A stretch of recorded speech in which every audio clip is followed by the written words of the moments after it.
At that time, little Claus and number 39's grandmother had just died. The old lady was also very cruel and considerate towards him. But little Claus still took pity on her and put her body in his bed to see if the warmth could bring the old woman back to consciousness. The old lady lay there all night, and he slept sitting in a recliner. At midnight, little Claus was sitting in the corner of the house, when suddenly the door opened and Big Claus came in carrying a hammer. He knew the bed little Claus usually slept in, so he went straight to it. Thinking that the old woman and number 39's body was an enemy lying there, he hit her in the forehead with a hammer. That and number 39's the end of life. From now on, stop teasing me. Then he went home. Little Claus thought to himself, this guy is so evil. It and number 39's going to kill me. Luckily the old lady was already dead, otherwise it would have been a murder. He dressed the old woman in beautiful clothes, borrowed a horse from a neighbor, braked the cart, put the old woman inside so she wouldn't and 39's fall out while the cart was running, and then drove through the forest. At dawn, at the door of a large inn, little Claus stopped and went in to eat. The rice shop owner has a lot of money. He is also a very good person, but has a fiery temper. "Hello, little Claus, where are you going so early today?" "Yes, I took my grandmother to the province." The old lady was sitting outside in the car, telling her to get in line, but she didn't and 39's get in. "Can you bring the old lady a jar of honey wine?"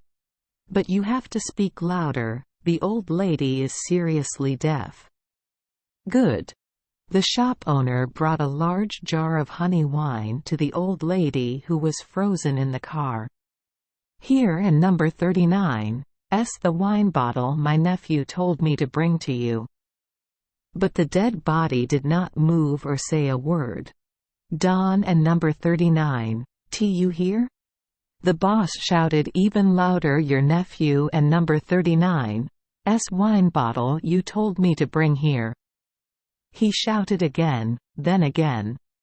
But the old lady still sat motionless.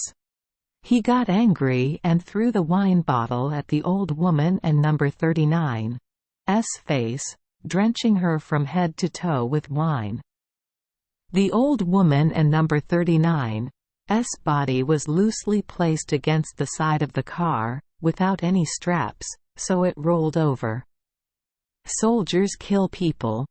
Little Claus jumped out of the inn, hugged the innkeeper tightly and shouted, "You killed my grandmother."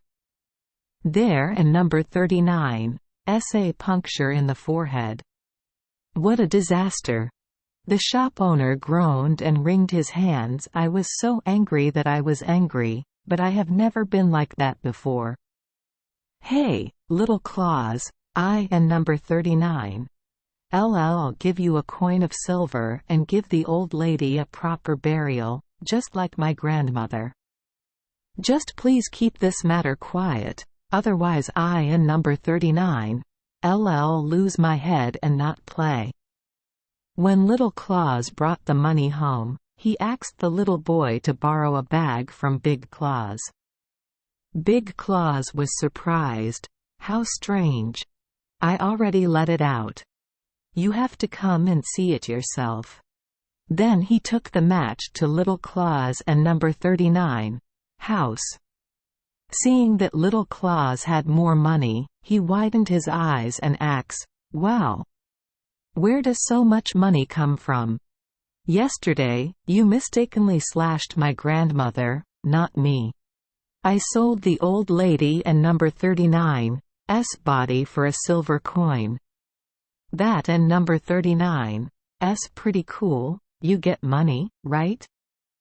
Saying this, Big Claus ran home, took a hammer and beat his grandmother, then put the body in the car and took it to a familiar pharmacy outside the province to ask for it. The pharmacy owner asks, "Whose body is it? Where did that come from?" "That and number 39's my grandmother. I killed the old lady to sell for £1 of silver." "Jesus, my Lord. Don and number 39's make jokes like that and you and number 39's lose your head." Having said that, the pharmacy owner explained to Big Claus his crime, telling him that he was a murderer and would be punished. Big Claus was so frightened that he quickly ran to his carriage and rode his horse straight home. Everyone thought he was crazy, so let him go. As he walked, he muttered, "You will know my hand." "Okay, little Claus, you will know my hand."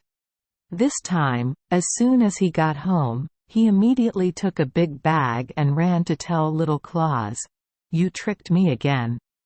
First I killed the horse, then I killed my grandmother, it and number 39's all your fault, Don and number 39's try to trick me again." He grabbed little Claus and number 39's belt and put it in the bag, put it on his shoulder and shouted, "This time you take it and float it down the river." The way to the river is quite far, little Claus is not light. Through the church door, hearing the sound of the organ and the singing of the Bible, Big Claus put little Claus and number 39's bag down in front of the door and said to himself, "And quat. Let and number 39's go in and pray first. Let and number 39's go. And quat. Everyone goes to Mass. Of course little Claus can and number 39's hide anywhere." Thinking so, he entered the church. Little Claus cried loudly in his sack, struggling and unable to untie the straps. Just then, an old silver-haired and bearded cowherd came, holding a big stick in his hand, driving a beautiful herd of cows. The cow passed by and hit the bag, and little Claus rolled out the gong. Claus groaned, "Alas! I and number 39's am still so young and I and number 39's am already going to heaven." The old cowherd heard it and said, "Woe and woe to this old body. At this age, you still haven and number 39's gone to heaven, brother." Little Claus quickly shouted, "Please open your bag, get in here instead of me and you will go straight to heaven." "Oh. Then there and number 39's nothing better." The old cowherd quickly opened the bag.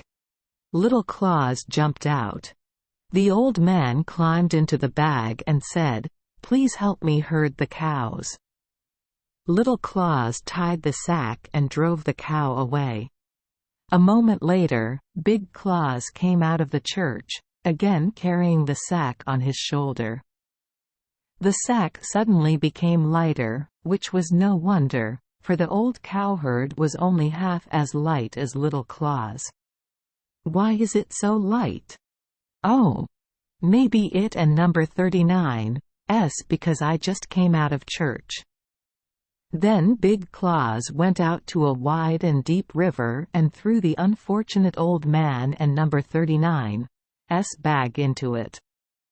Rest assured that it was Little Claus. He cursed with one sentence, "Go away. From now on, stop teasing me." He returned home, but at an intersection he saw Little Claus leading a herd of cows. "Wow, this is really strange. Did I just drop you in the river?" "Correct.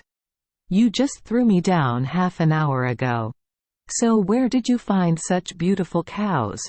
"It and number 39's the king and number 39's cow." "Let me tell you. First of all, thank you for letting me float down the river, so I can return here rich. When he threw me from the bridge into the cold river, sitting in the bag and feeling the wind whistling in my ears, I was extremely scared. I immediately sank to the bottom without any pain because the grass grew very smoothly in the water.